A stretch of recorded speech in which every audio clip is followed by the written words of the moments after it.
Eh bien donc, bonjour ou bonsoir à toutes et tous selon où vous vous trouvez. Marie-Pierre Favre, directrice du développement international pour le groupe INSA. Vous pardonnerez d'ores et déjà ma voix un petit peu éraillée, mais j'ai été attaquée par un virus dont je ne citerai pas le nom, mais qui est particulièrement virulent. Donc, prenez soin de vous et préservez-vous. C'est le seul conseil que je puisse vous donner. Bon, j'ai grand plaisir en tous les cas à vous accueillir, à vous retrouver peut-être pour certains d'entre vous pour un INSA Talk, le 17e de la collection, j'ose dire maintenant, avec comme thème aujourd'hui, eh bien, comment trouver un stage à l'étranger.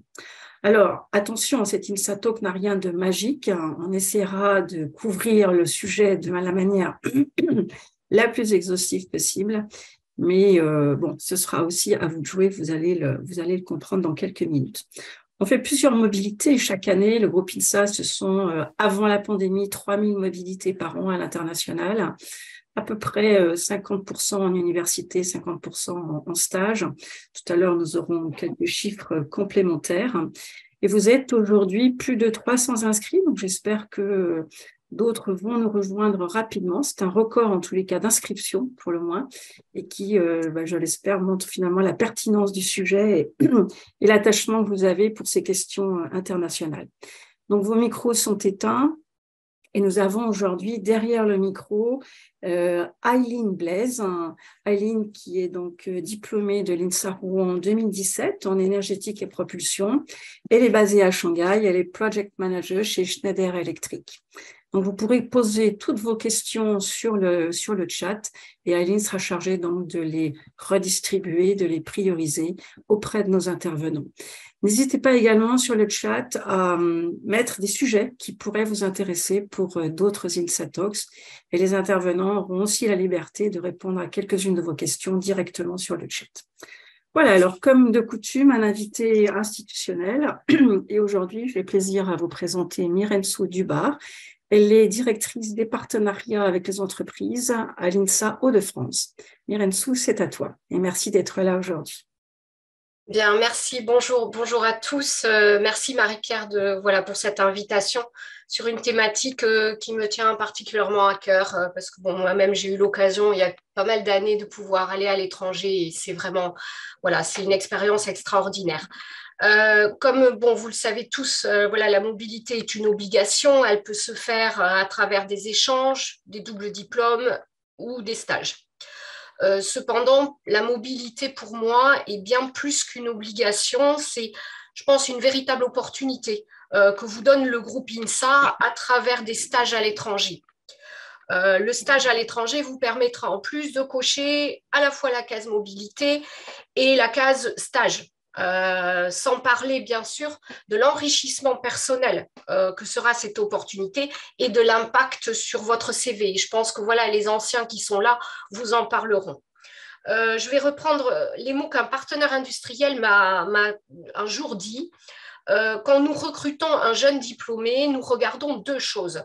Le diplôme, bien évidemment, avec l'école associée, et aussi voir surtout le parcours qu'il a fait et qu'il s'est construit pendant ces années d'études. Vous avez ici donc vraiment avec le groupe INSA l'opportunité de faire un stage à l'étranger. Donc vraiment saisissez cette opportunité et voire même provoquez-la.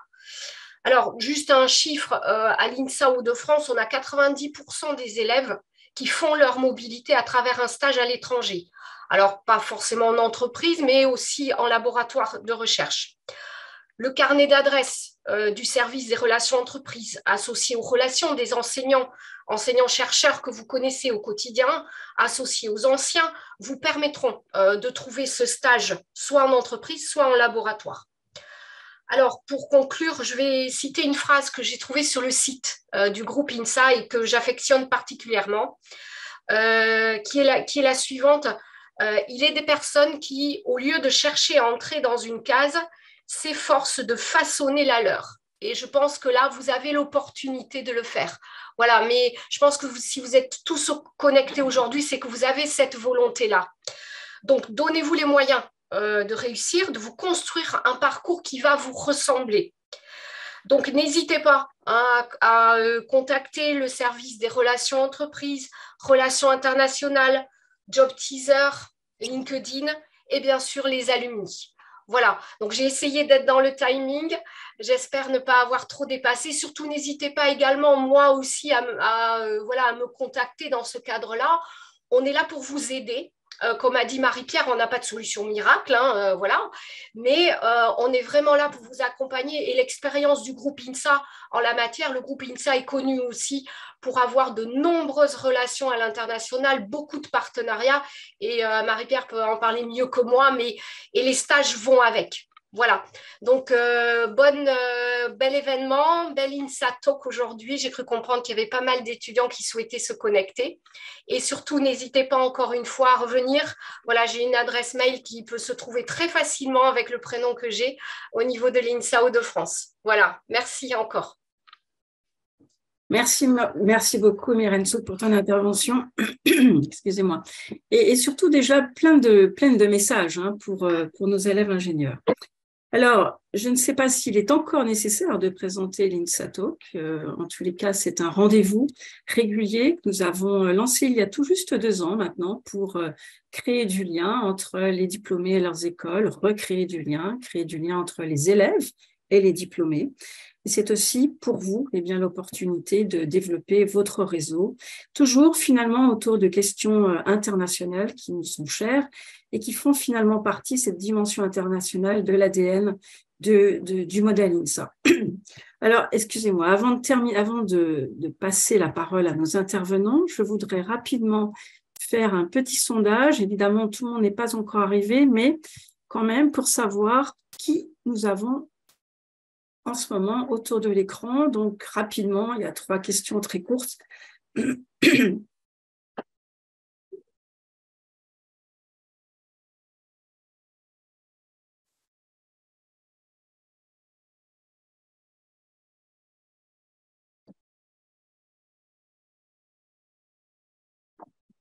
Donc, une grande majorité d'étudiants.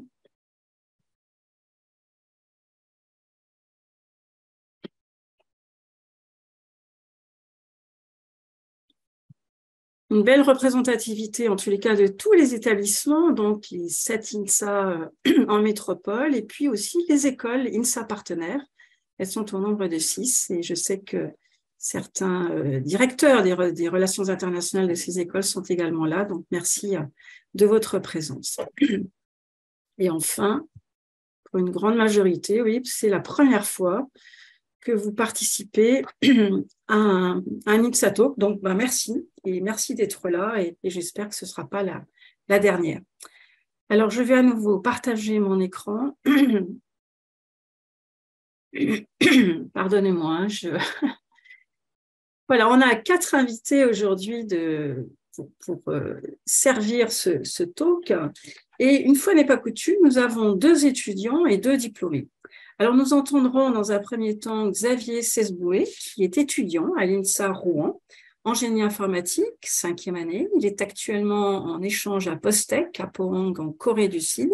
Donc, bonsoir Xavier. Et Xavier a effectué un stage de 4 mois au Vietnam au printemps dernier. Nous écouterons ensuite Rebecca Vincent, étudiante à l'INSA Toulouse. Elle est étudiante en ingénierie chimique et biomoléculaire, 5e année également. Elle fait un stage en labo de recherche à Darmstadt, en Allemagne. Enfin, nous aurons ensuite Charles Poirier, jeune diplômé, Rennes 2022, génie mécanique et automatique.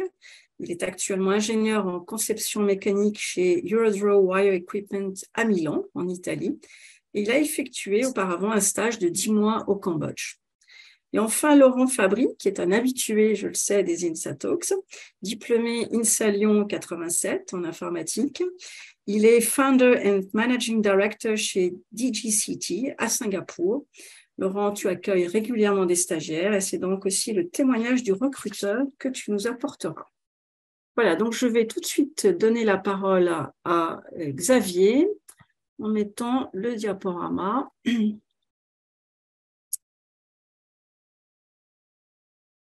Xavier, c'est à toi. Eh bien, donc bonsoir à tous. Donc voilà, comme ça a été dit, pour le parcours, je vais passer assez vite.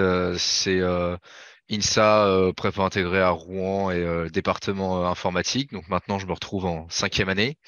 J'ai eu l'occasion de faire mon stage de quatrième année au Vietnam, dans une entreprise d'offshoring, donc de services informatiques à Dirox. Donc à la base, c'était censé être mon stage de troisième année, mais dû à notre très cher Covid, il a dû être reporté sur mon stage de quatrième année.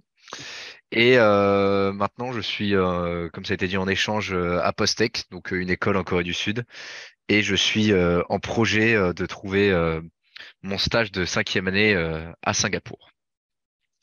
Donc sur le stage que j'ai déjà pu obtenir au Vietnam, donc il n'y a pas eu c'était en partie de la chance, mais surtout du réseau. Moi, je l'ai obtenu avant tout grâce à une amie qui avait déjà effectué un stage, mais qui s'était mal passé parce elle avait pas forcément les compétences, mais elle m'avait quand même donné le contact de l'entreprise pour que je puisse les contacter à mon tour. Et cette amie avait elle-même trouvé le contact grâce aux juniors entreprises. Donc moi, c'est avant tout prendre contact, essayer de suivre le contact d'un maître de stage pendant plus d'un an pour pas qu'on s'oublie et puis que quand même ça aboutisse à la fin.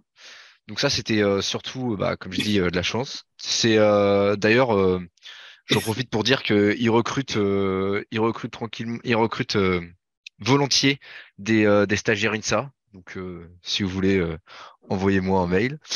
Euh, Sinon, sur ma recherche de stage en général à l'étranger, la technique que j'essaie d'appliquer, notamment maintenant sur ma recherche pour Singapour, en fait, j'ai cherché un petit peu dans d'autres pays, sur la Nouvelle-Zélande, sur la Thaïlande et autres. Maintenant, ce que j'ai trouvé qui fonctionne le mieux, c'est passer par la plateforme des stages de l'INSA, du moins INSA Rouen, parce qu'on a accès aux archives. Je prends les archives de toutes les personnes qui ont effectué des stages à l'étranger sur les 10 dernières années. J'essaie de les retrouver sur LinkedIn. Et là, à partir de là, j'essaie de discuter, voir comment était leur stage et prendre du contact. Parfois, ils sont encore dans l'entreprise, mais ça, en vrai, ça arrive très rarement. Notamment le contact que j'ai eu pour Singapour, qui m'a été très précieux, c'était une ancienne diplômée qui est désormais retournée en France, mais qui m'a donné beaucoup d'informations sur tout ce qui était la façon d'obtenir les visas, le milieu du travail là-bas, et même comble de la chance au niveau du réseautage, elle a pu m'introduire au réseau des alumni basé à Singapour, et c'est là où notamment j'ai pu rencontrer Laurent. Donc après, c'est comme toujours, j'ai essayé de discuter avec plein de gens sur LinkedIn, des alumni ou autres, pour essayer d'aller élargir les pistes. Et finalement, les gens sont souvent plus en poste, mais ont toujours une envie de m'aider. Donc voilà. Euh, les trucs que j'ai remarqué qui fonctionnaient assez peu, par contre, c'était les portails d'emploi sur les entreprises, parce que les offres de stage sont très rares. Et de façon générale, si la boîte n'est pas française, ou alors s'il n'y a pas de personnes françaises dans la boîte, ça va être assez compliqué d'expliquer précisément ce qui est attendu, parce que le stage, ça existe pas forcément dans toutes les cultures, et qui plus est, le stage anglo-saxon diffère parfois du stage attendu par l'INSA. Donc ça c'est une chose que je recommande pas trop parce que c'est un peu une perte de temps, notamment avec tous les formulaires qu'il faut remplir. Et alors une technique qu'on m'a recommandée mais que j'ai jamais réussi à faire marcher, c'était de repérer par rapport à une entreprise les personnels techniques pour directement aller les trouver sur LinkedIn. C'est un gros travail de recherche, donc moi personnellement j'ai pas réussi à faire fonctionner, mais il, il est possible que ça marche. Voilà, donc j'ai fait un peu le tour de tout ce que j'ai recommandé. À la limite, si les sites de French Tech, quel que soit le pays où on vise, il y a souvent des listes de startups qui recrutent volontiers des stagiaires. Donc, c'est ma dernière petite recommandation. Voilà, donc je suis preneur de questions après la présentation des autres. Merci beaucoup, Xavier. Je note donc déjà réseau, veille active. Je vais passer, on va donc de Corée, on revient en Europe, en Allemagne, et c'est Rebecca qui va nous apporter, partager son expérience. Malheureusement, excusez-moi, le souci avec le...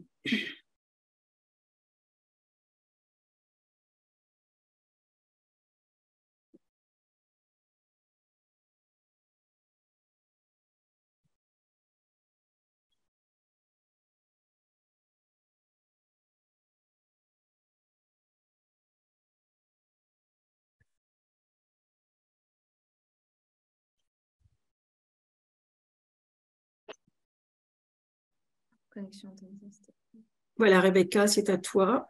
Voilà, donc bonjour à tous. Est-ce que vous m'entendez bien juste parce que j'ai pas encore testé le son? Ouais. Super, merci.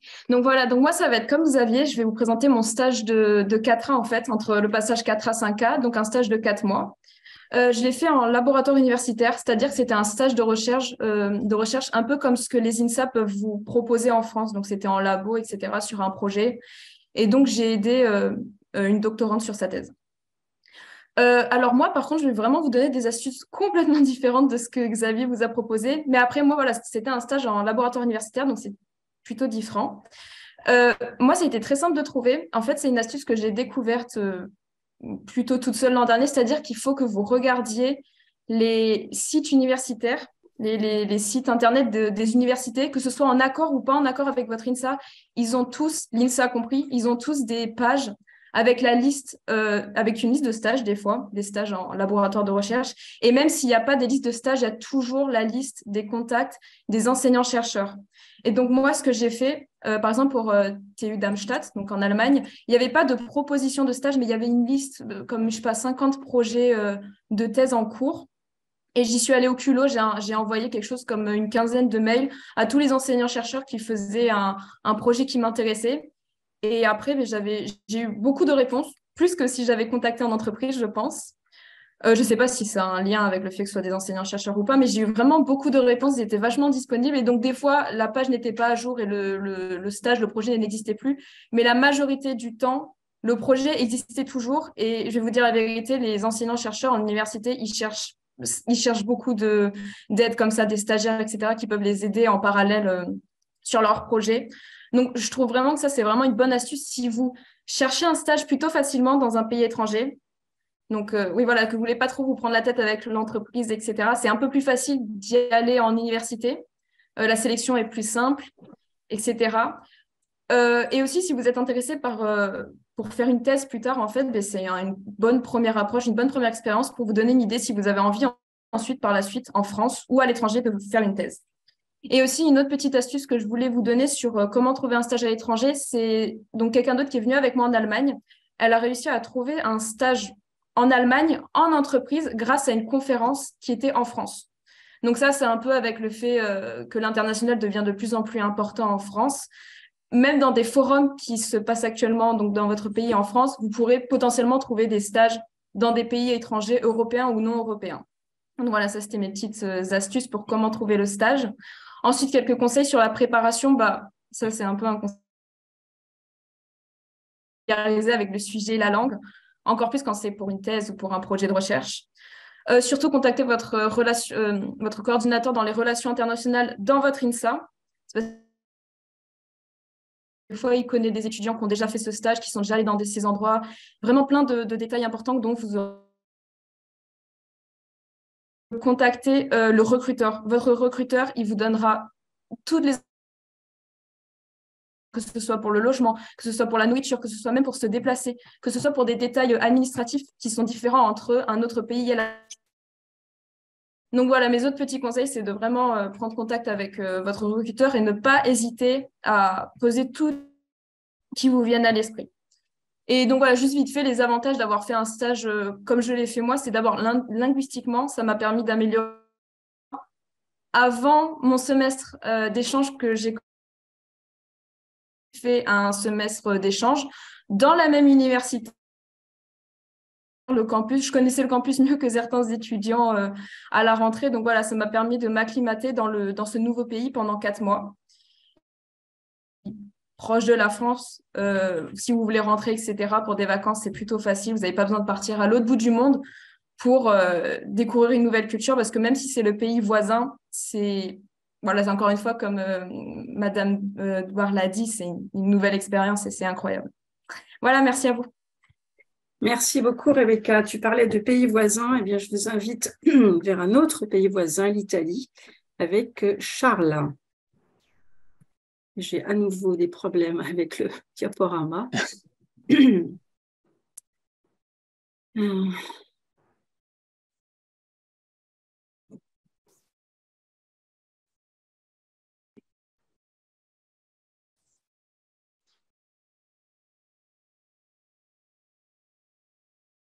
Là, Charles. Hop, parfait, donc bonjour à toutes et tous. Alors, je vais vous parler un petit peu de mon parcours. Rapidement, je vais me présenter. Donc, j'ai fini l'INSAREN tout récemment. C'est pas grave, Marie-Pierre, le diapo va venir après, mais je vais commencer comme ça, on perd pas de temps. Donc, j'étais à l'INSAREN en génie mécanique automatique, et donc je viens d'être diplômé. Au niveau de mon parcours, donc, j'ai réalisé un premier stage qui n'est pas marqué sur cette carte, ouvrier en Allemagne. Ensuite, j'ai fait un petit peu de bénévolat en fin de deuxième année en Angleterre. Et donc, ma mobilité que je devais réaliser à l'INSAREN a été annulée à cause du Covid. Donc, voilà, ça a été particulier à cause du Covid. Mais avec un autre ami, on a décidé de chercher un stage à l'international pour avoir cette ouverture culturelle que propose la mobilité. Et donc, on a choisi le Cambodge, qui est un pays assez différent. Pour l'entreprise, c'était une entreprise, en haut à droite, on peut voir, qui faisait des tableaux électriques. Donc, il faut savoir que si vous choisissez un pays émergent pour réaliser votre stage, vous allez avoir plein d'opportunités dans tous les domaines qui sont déjà complètement développés en Europe. Donc, la construction, la mécanique, informatique, enfin, dans tous les secteurs, vous n'allez pas avoir trop de soucis à trouver parce qu'ils sont encore en développement et en formation. Donc, le Cambodge est particulier parce qu'ils ont eu une guerre civile qui a décimé tous les intellectuels. Donc, ils recherchent beaucoup de personnes qui ont un parcours scientifique. Donc, voilà. Moi, pour trouver ce stage, donc, je l'ai mis en logo en bas. J'ai vraiment été sur Facebook. Donc, c'est quelque chose qui ne se fait pas forcément en Europe. Mais en Asie du Sud, les gens sont très connectés sur les réseaux, donc WhatsApp, Telegram et Facebook. Vous allez voir que vous pouvez décrocher des opportunités. En France, ça va plutôt être LinkedIn. En Italie, j'ai trouvé sur LinkedIn. Mais là-bas, donc, j'ai été sur le groupe des expatriés de Phnom Penh. Je cherchais au Cambodge. Et j'ai demandé, est-ce que vous cherchez 2 gars pour faire un stage en méca de fin d'études? Donc, il y a quelqu'un le lendemain qui m'a envoyé un petit DM sur Messenger, enfin un message direct. Donc voilà. Vraiment, il y a plein de méthodes qui existent. Donc, Xavier et Rebecca en ont cité pas mal. Faut aussi oser des fois celles qui sont un peu pas forcément les plus professionnelles, mais qui peuvent fonctionner. Sinon, pour parler un petit peu plus de comment se passe un stage à l'étranger et des petits conseils qui pourraient vous aider, quand vous choisissez votre pays, voilà, faites attention quand même aux démarches administratives. Tous les pays n'ont pas les mêmes demandes. Si vous allez dans des pays un peu loin pour découvrir la culture, vous allez sûrement faire un peu plus de formalités. Il ne faut pas avoir peur, ça se fait. Vous avez le site France Diplomatie qui vous donne des conseils, les ambassades de France à l'étranger qui vous répondent et vous aident. Donc pour le Cambodge, il y a une histoire assez commune avec la France, donc on est assez implanté là-bas, donc ça se fait assez bien. Et voilà, n'ayez pas peur de faire les démarches, même si ça prend du temps, même si avec le Covid c'était compliqué, ça se fait et il faut juste être assez déterminé. Sur place, maintenant, vous allez voir, dans tous les pays du monde, les gens sont très accueillants. Bon, après, ça c'était le Cambodge, mais j'imagine que dans les autres, en Italie, c'est pareil. N'hésitez pas à vous ouvrir à la culture locale. Moi, je sais que mon stage, ça a été une très bonne expérience professionnelle parce que c'était un monde complètement différent des usines développées en France. Mais vous allez pouvoir rencontrer des gens et qui n'ont pas du tout la même mentalité que vous. Donc, au niveau de votre avenir professionnel, vous allez découvrir une façon de faire complètement différente, avec des outils différents. Et vous allez voir qu'en revenant ensuite dans des pays plus développés industriellement, eh ben, ces petites méthodes de bricolage, de touche à tout, ça va vous aider énormément et ça va vous casser un peu des barrières à l'école, on a appris à ne pas faire comme ça. Donc, je ne vais pas faire comme ça. Alors qu'au Cambodge, ben voilà, ils ont un bout de bois, un bâton et un fil de fer. Ils arrivent à faire des panneaux électriques. Donc, voilà. Une autre chose, il faut être assez prudent si vous allez dans des pays qui sont en cours de développement parce que les normes de sécurité ne sont pas les mêmes. Ça paraît bête, mais par exemple, sur la photo en haut à droite, la personne déplace un panneau électrique de 2 tonnes et est en Crocs.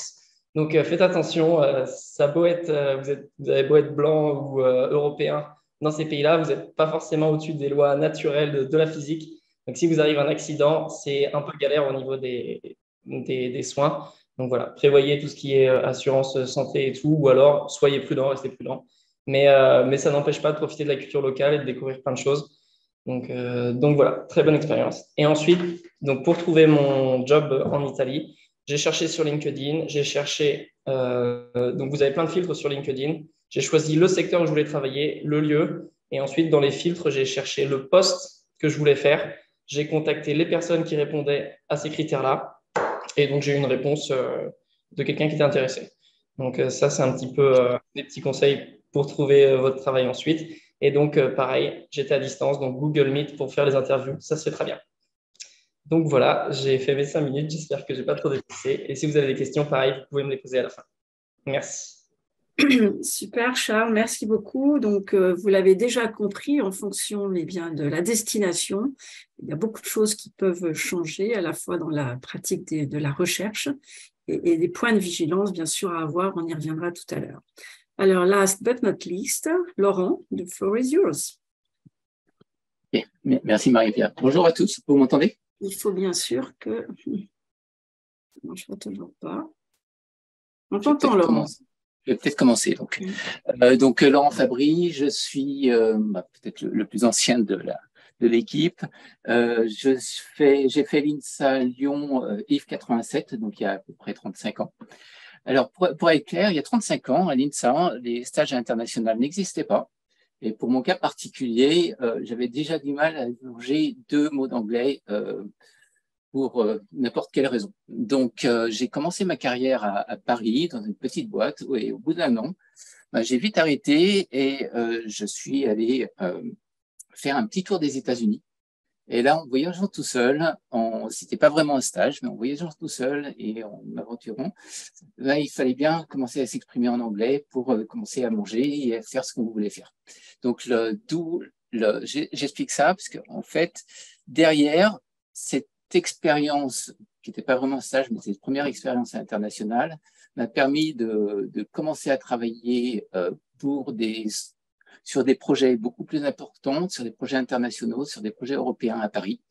Et donc, ce qui a mené ma carrière pendant 15 ans sur Paris, où à la fin de mon activité professionnelle sur Paris, j'étais le CTO de la chaîne Météo, une petite chaîne de télé française sur le câble et satellite.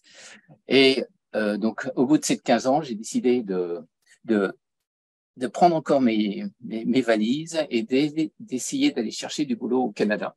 Finalement, je suis jamais arrivé au Canada et j'ai trouvé des opportunités à Singapour pour travailler comme expert dans le domaine de audiovisuel sur l'Asie pour une boîte américaine. Et 2 ans après, je me suis mis à mon compte sur Singapour pour commencer à porter des projets et commencer à porter travailler sur des projets à Hong Kong et ensuite commencer à travailler sur des opportunités sur la Suisse et également et ensuite donc ça fait 15 ans que j'ai plus basé à Singapour où je représente des sociétés françaises sur la région Asie. Donc je couvre l'activité dans le domaine de la tech et des médias sur des pays qui vont de l'Inde jusqu'au Japon. Donc voilà, ça fait pour un peu expliquer mon parcours, et c'est clair que l'expérience, le fait d'avoir une expérience internationale vous ouvre l'esprit et vous ouvre surtout beaucoup de portes et qui vous permet d'avoir une carrière passionnante. Voilà, je voulais partager un petit peu mon expérience maintenant en tant que recruteur. Ça fait plus de 10 ans que je prends régulièrement des stagiaires de différentes écoles. Et je voulais un peu partager un petit peu mon ressenti et puis aussi partager quelques écueils ou choses à ne pas faire quand vous cherchez un stage.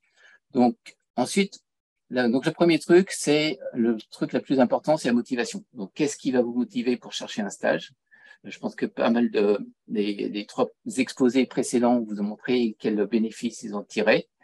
Donc, c'est surtout enrichissant et c'est surtout aussi important de pouvoir exprimer ça lorsque vous êtes en train de rechercher un stage. Pour moi, lorsque je reçois des candidats, il y a deux choses que je demande en premier. C'est 1, quelle est votre motivation? 2, pourquoi Singapour? Et 3, pourquoi êtes-vous intéressé par l'activité qu'on fait? Donc, ça amène à une chose qui est importante, c'est il faut trouver en effet des stages. Je pense que Xavier a bien expliqué que le réseau est super important. Il y a tout plein de Français à l'étranger, aussi bien du réseau INSA, du réseau des grandes écoles à Singapour, du réseau des French Tech, qui vous permettent de trouver les premiers contacts. Et les Français de l'étranger sont toujours beaucoup plus ouvertes et les portes sont assez faciles, je pense, à s'ouvrir. Les gens sont toujours assez accueillants pour vous aider à trouver des stages dans votre pays. La motivation est quelque chose d'important et assez souvent, lorsque vous allez chercher un stage, lorsque vous allez trouver un stage, c'est important de pouvoir exprimer qu'est-ce qui vous motive, comment vous allez chercher, qu'est-ce que vous voulez gagner de ce stage, hormis d'aller à l'étranger. J'ai reçu assez souvent des contacts de jeunes diplômés qui cherchaient un stage. Et quand je posais ces 3 questions, on sentait tout de suite que certains étaient il faut faire un stage à l'étranger, donc j'applique. Et le deuxième chose qui était assez significatif, c'est la moitié des étudiants n'avaient même pas regardé le site web de notre activité et donc n'étaient même pas capables d'exprimer ce qu'on faisait, parce que c'est la première question que j'ai posée. Qu'est-ce que vous avez compris de ce qu'on fait dans notre activité et qu'est-ce qui va vous motiver pour faire la candidature chez nous? Parce que finalement, l'une des choses importantes, quand on prend des étudiants INSA ou des étudiants de manière générale d'une école d'ingénieurs française, on est à peu près structuré la même façon. On a la même façon de penser à peu près. Donc, c'est pas tellement les compétences techniques. Dans un stage, on est là pour apprendre. On n'est pas tellement là pour apporter des compétences. Moi, c'est plutôt mon point de vue. Donc, la question, c'est, et surtout quand on est une petite structure, la première chose qui m'intéresse, c'est de voir s'il y a un bon match au niveau du mindset, au niveau de l'attitude, pour s'assurer qu'on est une toute petite équipe. On veut s'assurer que ça va bien se passer, que la personne à côté de nous va être motivée et veut apprendre. Donc ça, c'est l'un des aspects assez importants.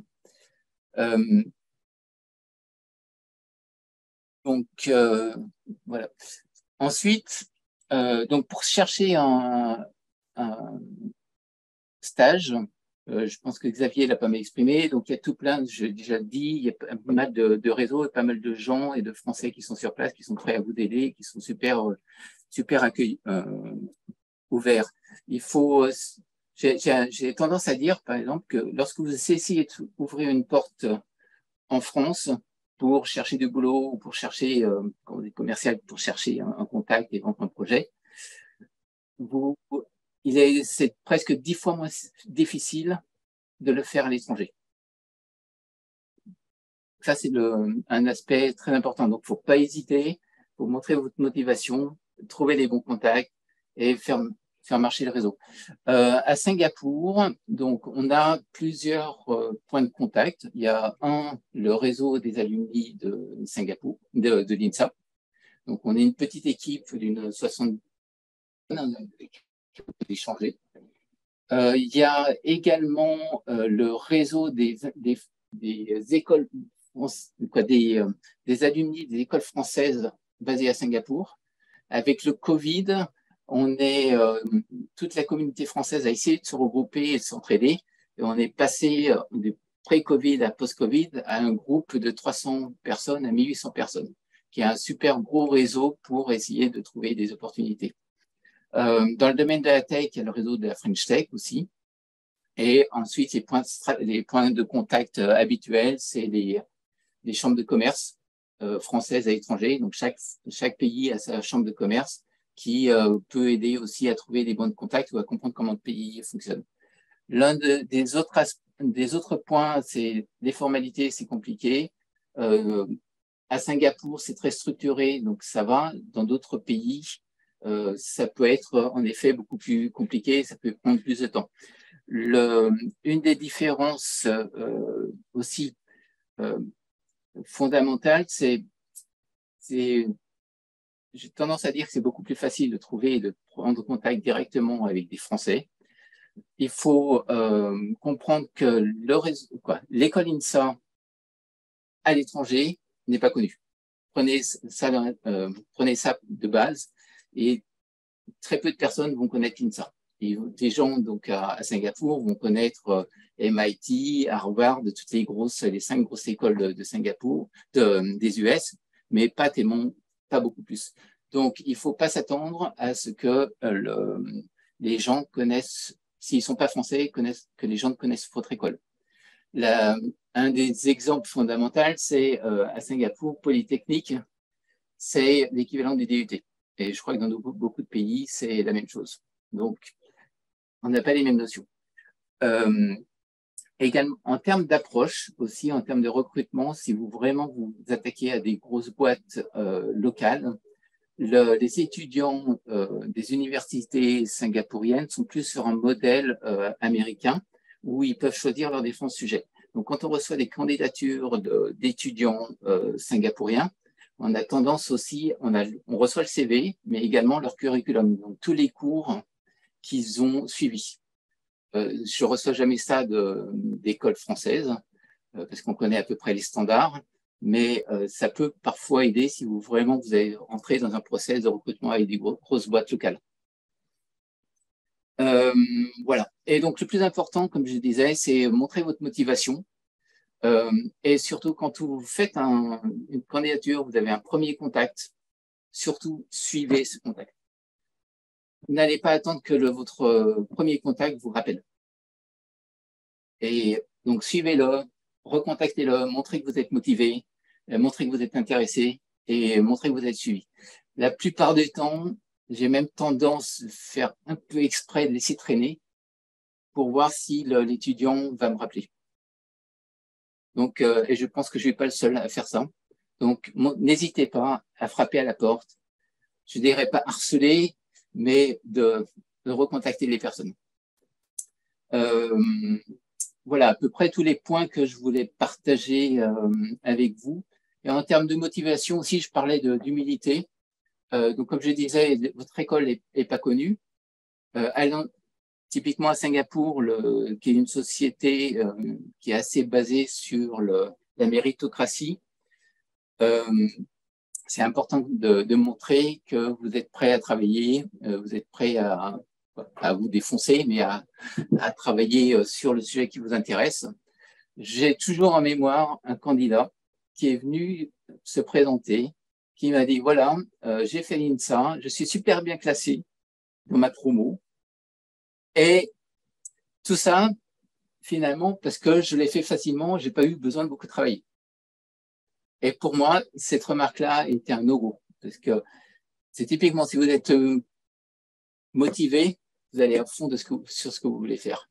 Donc, montrez motivation, motivation, motivation. Et dernier point, donc network, network, network. Essayez de vous connecter, n'hésitez pas à contacter.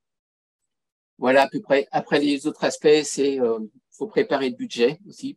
Typiquement sur Singapour, c'est une composante importante pour vous loger, pour vous nourrir. Donc, c'est quelque chose à préparer. Les visas, c'est aussi, bien sûr, il faut se renseigner et ça prend un peu de temps. Voilà, en espérant que j'ai partagé un peu des informations intéressantes et je suis prêt à répondre à vos questions. Et d'autre part, donc, je peux me rendre disponible sur les chats derrière. J'ai quelques stages à proposer si ça en intéresse certains. Merci Laurent. On a ici une question de Charline. Charline qui souhaitait savoir à peu près les exigences de CV par pays. Comment on fait si on doit gérer plusieurs pays? Alors peut-être que Je poserai peut-être la question d'abord à Rebecca qui a répondu tout de suite. Oui, Si tu veux, juste, ouais, j'allais répondre développer. là. Pour mon cas, c'était comme c'était des pays européens qui étaient plutôt les uns à côté des autres. Vous avez des profs de langue qui viennent de ces pays. Souvent, ils savent c'est quoi les prérequis, etc. Et sinon, si c'est pas des profs de langue, malheureusement, je pense le plus simple, c'est de demander dans votre réseau si vous savez que quelqu'un vient de ce pays, etc.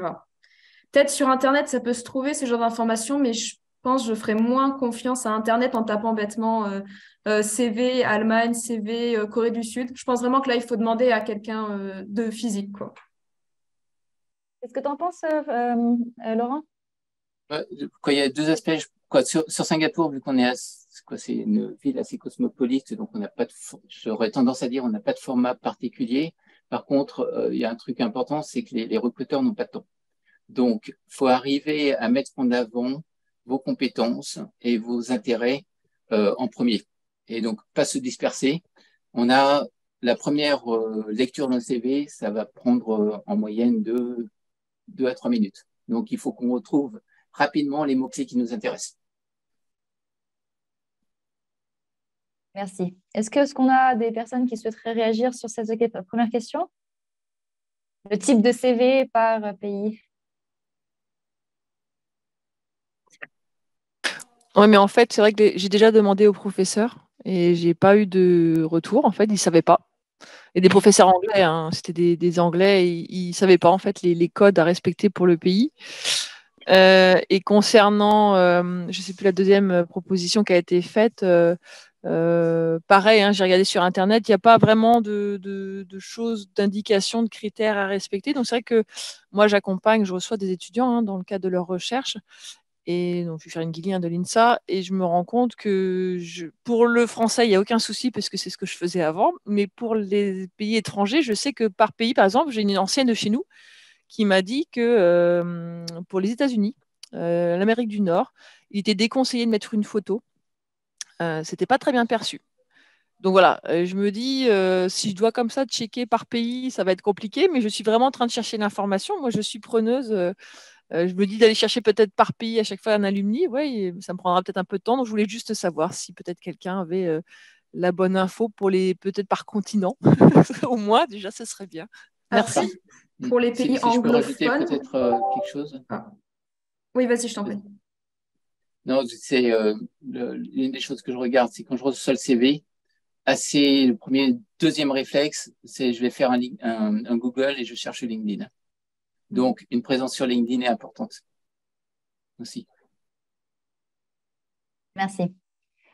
Oui, donc ça reste quand même une question assez générale qui peut être étudiée. Peut-être aussi pour un prochain InSynTalk, ça peut être quelque chose qui peut intéresser. Marie-Pierre à regarder pour mettre ça dans ton backlog.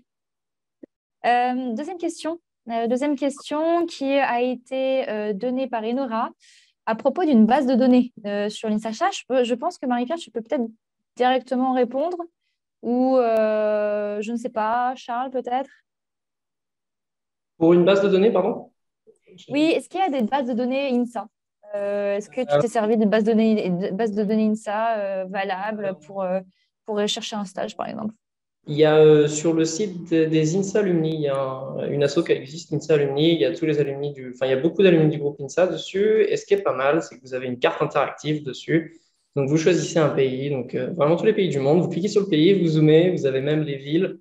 Et vous cliquez sur un endroit, et là, il y a des petits points qui vont apparaître avec les contacts et les entreprises issues du groupe INSA. Donc, c'est assez chouette. Souvent, les informations sont mises à jour. Donc, j'ai déjà essayé de contacter ces personnes-là, ils m'ont répondu. C'est un moyen qui, moi, marche à peu près pour moi. Donc, sur INSA Alumni, vous avez donc la carte du monde avec les différents anciens INSAliens qui sont dans ces pays. Oui, du coup, moi aussi, juste moi, quand j'étais en 4A, donc voilà, je n'étais pas encore diplômée et tout. Sinon, il y a vos profs qui ont une liste des stages qui ont été faits les 10 dernières années. Enfin, moi, je sais que pour mon stage de 4A, il y avait vraiment mes professeurs qui avaient une liste de tous les stages qui avaient été faits pour au moins les 2-3 dernières années, avec les contacts, etc. Merci. Charles, si tu pouvais mettre le lien INSA Alumni dans le chat. Ça pourrait être, je pense, pour tout le monde. Alors, Merci. moi, de mon côté, il y a, quand je propose des stages, on m'a recommandé de poster les stages sur la plateforme de stage des écoles, Job teaser. Job Teaser. Et en fait, ça semble pas être très suivi. Donc, j'ai abandonné.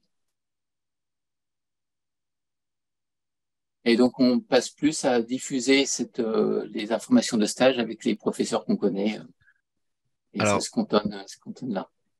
d'un point de vue étudiant en recherche, Job Teaser, personnellement, j'ai utilisé, mais c'est pour Job Teaser à l'étranger, en fait, on arrête vite de l'utiliser parce que à l'étranger, ça marche bien en Europe, ça marche bien au Canada, mais au-delà de ça, c'est le désert. Donc Ouais. voilà, on Ça fait doit être pour ça. autrement. Merci. Est-ce qu'il y a d'autres questions? Pour l'instant, on en a eu 2.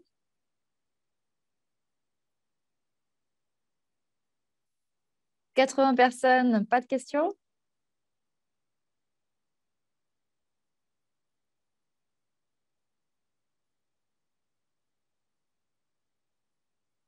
Ah, alors, Élise, quels autres moyens que Job Teaser? Est-ce que peut-être, Xavier, tu en avais donné pas mal tout à l'heure? Euh,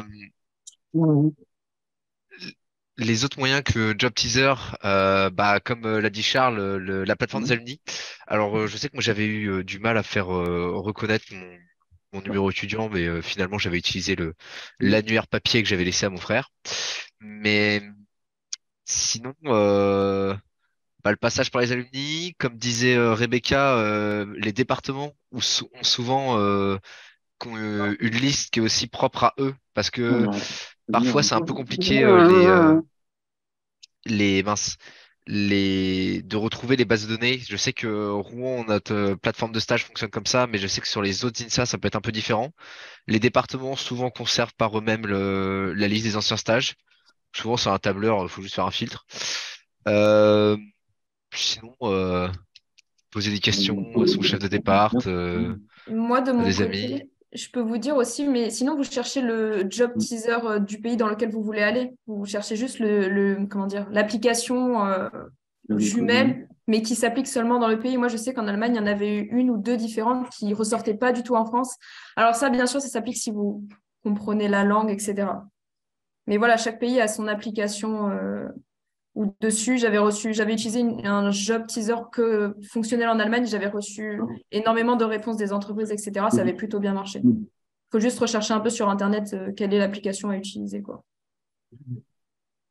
J'ai collecté quelques infos, quelques liens auprès des services des relations internationales, des services stages, donc des différentes écoles. Vous retrouvez, encore une fois, ça n'a rien d'exhaustif hein, et ça peut être complémentaire avec ce que vous avez déjà écouté.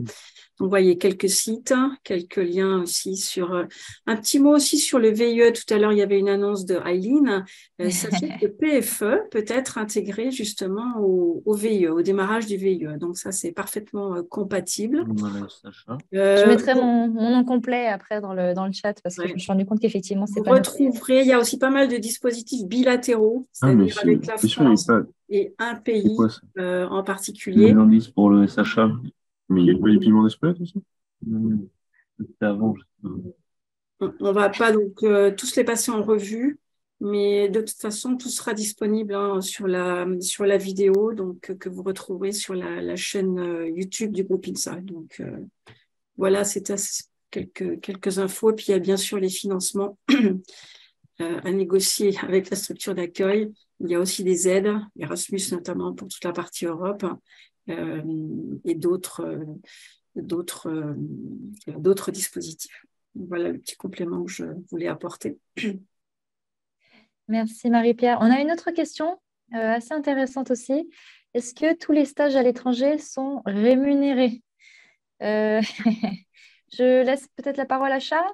Oui, alors il faut savoir que le droit des stages est légiféré en France, mais dès que vous faites un stage à l'étranger, vous êtes soumis à la législation étrangère. Donc au niveau des assurances santé, vous avez à faire valider avant avec votre chargé RI de votre établissement. Il vous donnera les informations. Et ensuite, au niveau de la paie, en France, c'est légiféré. À l'étranger, ça dépend du pays. Donc, par exemple, au Cambodge, c'était un peu au bon vouloir de l'employeur. Donc, nous, ça a été, il nous a rémunéré au niveau du salaire du pays, donc qui n'est pas le même qu'en France, hein. Mais après, c'est assez variable. Donc, voilà. Renseignez-vous, vous pouvez en discuter avec votre maître de stage ou la personne avec qui vous avez déjà un contact. Et sinon, votre responsable de stage international dans votre établissement pour la rémunération. Oui, je voulais dire, moi aussi, tout à l'heure, j'ai oublié de le mentionner. Dans les stages de recherche universitaire, vous n'avez pas une rémunération.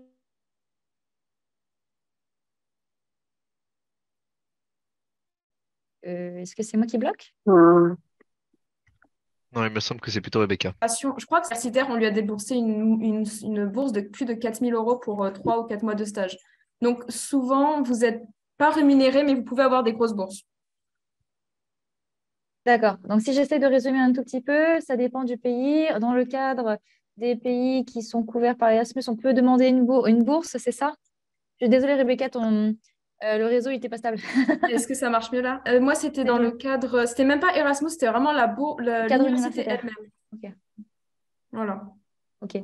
Merci. Laurent, tu veux commenter?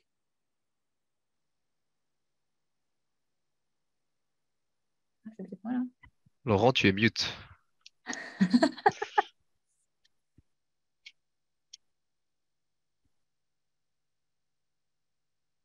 Voilà. Oui. Ok, C'est donc bon. je ne saurais pas.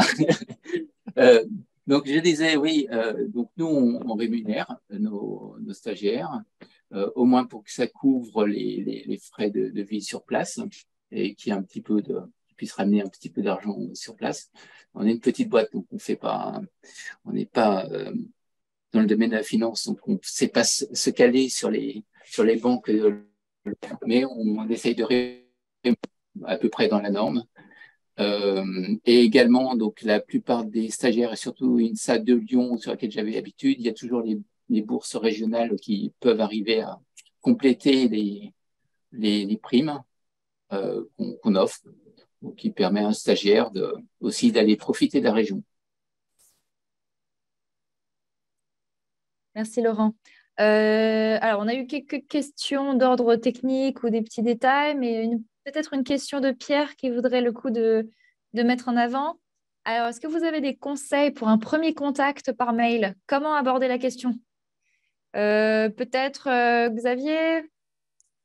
Alors, des mails, j'en ai écrit quelques-uns, mais surtout c'est un peu la même idée que quand on écrit un premier message LinkedIn. Ça dépend déjà si on parle à un alumni ou à une personne avec laquelle on n'a aucune relation, parce que souvent on connaît pas du tout la personne, mais la relation alumni est déjà gage de bienveillance. Donc moi souvent la façon dont j'abordais les alumni, c'était les phrases de bonjour, j'espère que tout va bien pour vous, tout ça. Et ensuite très vite expliquer en deux phrases qui je suis et pourquoi est-ce que je contacte? Donc que je suis un étudiant en 5e année et que je cherche un stage à l'étranger et que l'expérience de la personne pourrait éventuellement m'apporter de l'aide. Et après, je détaille un peu plus. Mais j'essaie en trois phrases, d'accrocher pour que la personne se donne au moins la peine de lire ou pas, quoi. Et souvent, je glisse le CV dans la foulée. Merci, Xavier. Charles, peut-être, est-ce que tu veux compléter un petit peu? Ouais, alors au niveau de la phrase d'accroche, je n'ai pas forcément de phrase miracle, mais essayer d'être honnête, de pas non plus trop essayer d'embobiner la personne, parce qu'ils vont le sentir si vous essayez de la séduire avant de décrocher le stage.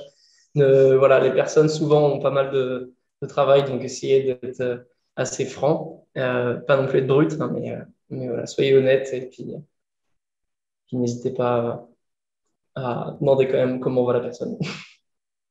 Mais après, ça dépend des recruteurs, donc j'ai pas de phrase miracle.